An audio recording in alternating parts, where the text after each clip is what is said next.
కర్కాటక రాశి వారికి 11వ తారీఖు ఫిబ్రవరి నెల 2025 నుండి 20వ తారీఖు ఫిబ్రవరి నెల 25వ సంవత్సరం ఈ 10 రోజుల పాటు గోచార ఫలితాలు ఏ విధంగా ఉన్నాయో సశాస్త్రీయమైనటువంటి పద్ధతులు తెలుసుకునేటువంటి ప్రయత్నం చేద్దాము. ఇక్కడ ఈ కర్కాటక రాశికి ఏ ఏ నక్షత్రాల వారు, ఏ ఏ నక్షత్రాలు, ఏ ఏ పాదాలు ఈ కర్కాటక రాశిలో చేరతాయి అనేటటువంటి మనం కనుక తీసుకున్నట్టయితే పునర్వసు 4వ పాదము, పుష్యము 1, 2, 3, 4 పాదాలు, ఆశ్లేష 1, 2, 3, 4 పాదాలు, అంటే మొత్తం 9 పాదాలు. పునర్వసు 1, పుష్యము 4, 5, ఆశ్లేష 4, 5, 4, 9 కదండి. ప్రతి మనం చెప్పుకున్నట్టుగానే ఇప్పుడు కానీ ఏ రాశిలో కానీ 9 పాదాలు 3 నక్షత్రాలు కంపల్సరీగా ఉంటాయి, అందులో సందేహం లేదు. అంచేత ఈ నక్షత్ర వారందరూ కూడా కర్కాటక రాశిలోనికి సంబంధించిన వారై ఉన్నారు. ఇప్పుడు వీరికి గోచార ఫలితాలు కనుక మనం తీసుకున్నట్టయితే వీరికి తృతీయంలో గోచార కేతు సంచరిస్తూ ఉన్నారు. ఇది మీకు చాలా సహాయ సహకారాలు అందిస్తూ ఉంటుంది, చాలా ఉపయోగకరంగా ఉంటుంది. అలాగే 7, 8 స్థానాలలో రవి యొక్క సంచారం జరుగుతున్నదండి. రవి యొక్క సంచారం 7, 8 స్థానాలలో అంత సుఫలితాలు ఇవ్వదు. అలాగే బుధుని యొక్క సంచారం 8వ స్థానంలో జరుగుతున్నది.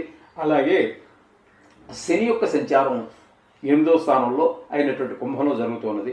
అలాగే భాగ్యస్థానంలో శుక్రుడు, అలాగే రాహు భాగ్యస్థానంలో, ఇక గురువు మీకు తీసుకున్నట్టయితే ఏకాదశి స్థానంలోను, కుజుడు కూడా ఏకాదశి స్థానంగానే మనం తీసుకోవాల్సి ఉంటుంది వక్రగతి కారణంగా. ఈ విధమైనటువంటి ఫలితాలు వీళ్ళిద్దరూ ఏకాదశిలో ఉన్నారు కాబట్టి వాళ్ళిద్దరూ కూడా మీకు ఉపయోగపడేటటువంటి, మీరు సహాయ సహకారంగా ఉండేటటువంటి గ్రహాలే. అందుచేత మీకు మొత్తంగా చెప్పాలి అంటే ఇక్కడ 5 గ్రహాల యొక్క అనుకూలత మనకి ఈ కర్కాటక రాశి వారికి గోచరిస్తూ ఉన్నది.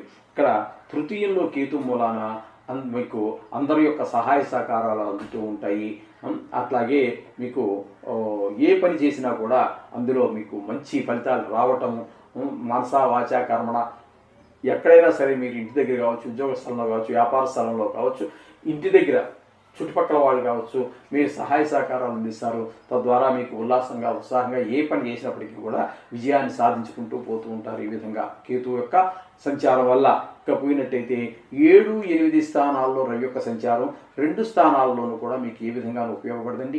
7వ స్థానంలో ఉన్నప్పుడు భార్యాభర్తల మధ్యన కొంచెం అభిప్రాయ భేదాలు రావటం, 8వ స్థానంలోకి వచ్చినప్పుడు ఏమవుతుందంటే అష్టమ శని ఏర్పడుతున్నది. ఆ అష్టమ శని అనేటటువంటిది కొంచెం ఇబ్బందికరమైనటువంటి పరిస్థితి ఏర్పడుతూ ఉంటుంది. కొంచెం ఆరోగ్య విషయాల్లో కొంచెం చెడు వార్తలు వినడంలో ఇట్లాంటివన్నిటికీ అపవాదులు పొందటము, కొన్ని చోట్ల అవమానాలు పొందటము, ఇలాంటివన్నీ కూడా జరిగే పరిస్థితి అంతా శని వల్ల కలుగుతూ ఉంటుంది. ఇక బుధుని యొక్క సంచారం కూడా 8వ స్థానంలోనే జరుగుతోంది. బుధుని యొక్క సంచారం 8వ స్థానంలో అనుకూలమైనటువంటి ఫలితాలే ఉంటాయి. చేత ఇక్కడ మీకు కొన్ని ఇప్పుడు మన శని వల్ల మనం 8వ స్థానంలో కొంచెం దుర్వార్తలు వినడం, అవమానాలు పొందటం, ఇవన్నీ ఏవైతే అనుకుంటున్నామో వాటి నుంచి ఈయనకి దానికి వ్యతిరేకమైన ఫలితాలు ఇస్తూ ఉంటాడు. అంటే ఒక రకంగా చెప్పాలి అంటే మీకు శని నుంచి వచ్చేటటువంటి కొన్ని బాధలకి వీటినన్నింటికి ఈయన అడ్డకట్ట వేస్తూ పూర్తిగా ఆ బాధలన్నీ అనుభవించకుండా ఈయన కాస్త మీకు అడ్డుపడుతూ ఉంటారు. ఒక స్పీడ్ బ్రేకర్ లాగా పనిచేస్తారు. మీకు అనుకూలమైన ఉండే విధంగా బుధుడు యొక్క సంచారం మీకు అనుకూలంగా ఉంటుంది. ఇకపోతే భాగ్యస్థానంలో శుక్రుని యొక్క సంచారం మాత్రం చాలా అద్భుతమైనటువంటి ఫలితాలన్నీ ఉంటాయి. ఇక్కడ మీ పిల్లల యొక్క నడవడి బాగుంటుంది, చదువులో బాగుంటుంది, మీకు కూడా గృహ సౌఖ్యం, ఆరోగ్య సౌఖ్యం, అలాగే వాహన సౌఖ్యం ఇత్యాది అన్ని రకాల సౌఖ్యాలు ఉంటాయి. వీరందరికీ కూడా ఈ శుక్రుడు వల్ల మీకు సినీ రంగంలో ఉన్నటువంటి వారికి, అలాగే షేర్ మార్కెట్లో పెట్టుబడి పెట్టేటటువంటి వారికి, లలిత కళల్లో, సంగీతంలో కానీ, సాహిత్యంలో కానీ, చిత్రలేఖనంలో కానీ ఇత్యాది పల్లెటూరులో కూడా కొన్ని ఉన్నాయి మనకు తెలియనటువంటివి. మనం ముఖ్యంగా చెప్పుకుంటున్నటువంటివి కాకుండా కొన్ని పల్లెటూరుల్లో ఉన్నటువంటి కళలకు కూడా ఆ కళాకారులు ఎవరైతే ఉన్నారో వాళ్ళందరికీ కూడా శుక్రుని యొక్క ఈ సంచారం వల్ల, భాగ్యస్థాన సంచారం వల్ల చాలా అనుకూలమైనటువంటి ఫలితాలు ఉంటాయి. మంచి పేరు ప్రతిష్టలు వస్తాయి. సినిమా రంగంలో కూడా ప్రయత్నం చేసేటటువంటి వారు ఉంటారు కదా, పాటల్లో కావచ్చు, రాతల్లో కావచ్చు, అదే కథలు రాయటంలో కావచ్చు, పాటలు రాయటంలో కావచ్చు, మ్యూజిక్లో కావచ్చు, అనేక అందులో కూడా చాలా శాఖలు ఉన్నాయి కాబట్టి ఆ శాఖల్లో ఇందులో ప్రయత్నం చేస్తూ ఉన్నటువంటి వారైనా సరే ఈ శుక్రుని యొక్క అనుగ్రహం వల్ల వారికి కొంచెం ముందుకు వెళ్ళేటువంటి అవకాశం కనిపిస్తూ ఉంటుంది. రాహు వల్ల, రాహు 9వ స్థానంలో ఉండటం వల్ల మీకు మీ తండ్రి గారి వయసు ఉన్నటువంటి వారు కానీ కొంచెం ఆరోగ్య విషయంలో కొంచెం జాగ్రత్తలు తీసుకోండి. అలాగే మీరు పొందవలసినటువంటి గృహ సౌఖ్యం, వాహన సౌఖ్యం ఇట్లాంటి వాటికి కూడా అవాంతరాలన్నీ ఏర్పడేటువంటి అవకాశం రాహు యొక్క సంచారం వల్ల కనబడుతూ ఉంటుంది. ఇకపోయినట్టయితే ఏకాదశ స్థానంలో గురు కుజుడి యొక్క సంచారంగా మనం చెప్పుకుంటున్నాము.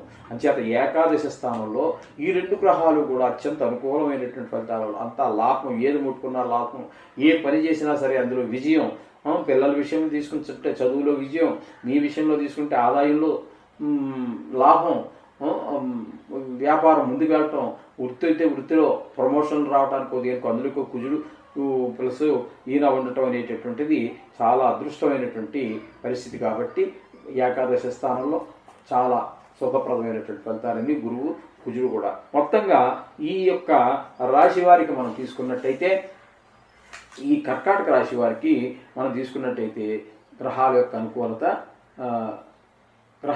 అనుకూలత మనకి 5 గ్రహాల అనుకూలత మనకు కనబడుతోందండి.